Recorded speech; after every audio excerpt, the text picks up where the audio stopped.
Let us talk about the single most important document in your career as a landlord or property owner, the rental agreement. This isn't just a formality or a piece of paper you download from the internet and have someone sign. This is the rulebook, the insurance policy, and the legal foundation for your entire relationship with your tenant. A weak, vague, or illegal contract is an invitation for disputes, lost income, and costly legal battles. You might think a handshake or a simple one-page agreement is sufficient, but when a tenant stops paying rent, sublets to 5 people, or causes thousands in damage, that flimsy document will crumble in your hands. The goal of a great rental contract isn't to be oppressive, it's to be impeccably clear. It sets expectations, defines responsibilities, and provides a clear path for resolution when things go wrong. Today, I'm going to walk you through the anatomy of a bulletproof rental agreement. We'll build it clause by clause, explaining not just what to include, but why it's critical, and how to word it to withstand scrutiny. This is your guide to creating a contract that works as hard as you do to protect your investment. We start at the very foundation, the parties and property identification. This seems obvious, but you must be meticulous. The contract must clearly state the full legal names of all adult tenants who will be residing in the property. Don't just write John Smith, write John Alexander Smith.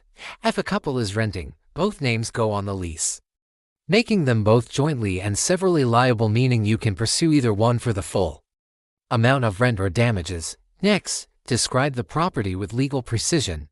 Use the full address, including unit number, but go further, specify what is included in the rental. Is it the single-family home located at 123 Main Street, including the attached garage and landscaping, but excluding the garden shed? Are you renting a furnished unit? List the major furnishings in an addendum. This level of detail prevents disputes over what was promised and what belongs to the tenant versus the landlord. Now, the core financial engine: rent, fees, and the security deposit. This section must leave zero room for interpretation.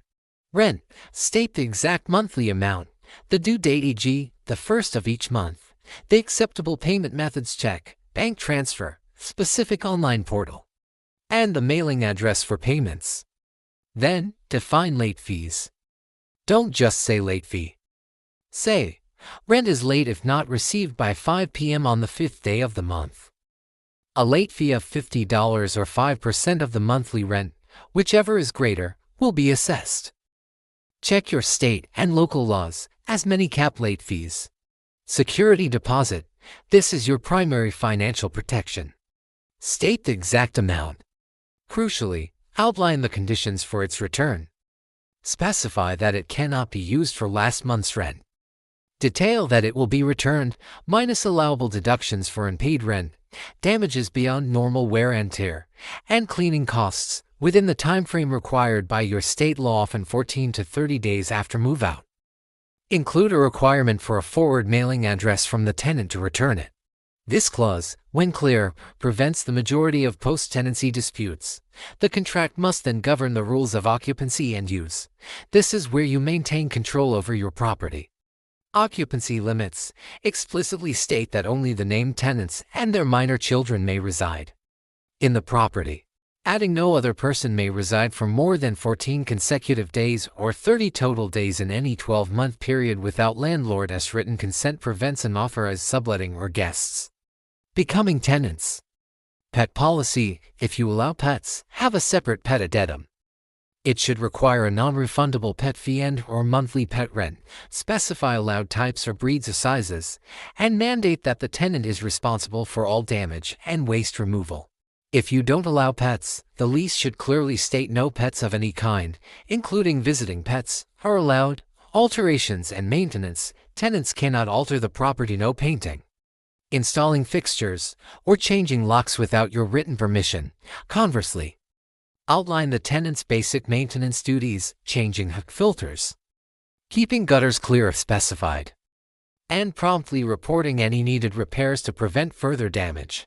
Perhaps the most critical operational clause is maintenance, repairs, and the right of entry. This balances the tenant's right to quiet enjoyment with your right to protect your asset. Tenant repair responsibilities make them responsible for damage caused by negligence or misuse. E.g., a clogged toilet from toys, broken window from a baseball. Landlord repair responsibilities. You are responsible for maintaining a habitable premises and repairing issues with major systems: plumbing, electrical, structural. Right of entry. You must have the right to enter for repairs, inspections, or to show the property to prospective buyers or tenants. But you must respect the law. A strong clause states, landlord may enter with at least 24 hours advance notice for reasonable purposes. In case of emergency, landlord may enter immediately without notice. This protects you while respecting tenant privacy. Finally, the contract must anticipate the end, termination, renewal, and the eviction process. Lease term and holdover. Specify if it's a fixed term 1 year or month-to-month lease. For fixed term, state what happens at the end. Does it auto-renew, convert to month-to-month, or require a new lease? For month-to-month, define the notice period required from either party to terminate, e.g., 30 days. Early termination. Under what conditions can a tenant break the lease? Often, this involves a fee, e.g., 2 months' rent and/or responsibility for rent until a new tenant is found. Be specific. Eviction for cause. While the full eviction process is a court procedure, your lease should list the material breaches that can lead to it: non-payment of rent, violation of major rules like unauthorized pets or occupants' illegal activity, or significant property damage. This clause shows the tenant the serious consequences of breaching the agreement. Pro tip: the magic of addendums. Instead of cramming every rule into the main lease, use separate addendums for complex topics. A lead-based paint disclosure mandatory for pre-1978 U.S. housing, a mold awareness addendum, and a smoking policy addendum specifying smoke-free premises make rules more prominent and legally defensible. The final, non-negotiable step: once you have a draft, you must have it reviewed by a local real estate attorney. Laws vary wildly by city, county, and state. What's enforceable in Texas may be illegal in California. An attorney can ensure your lease complies with local habitability codes, security deposit limits, and eviction control ordinances. The few $100s for this review is the best insurance you can buy. In conclusion, a powerful rental contract is a clear, comprehensive, and compliant document that protects both parties by eliminating ambiguity. It covers the who, what, when, and how of the tenancy, from money to maintenance to move out.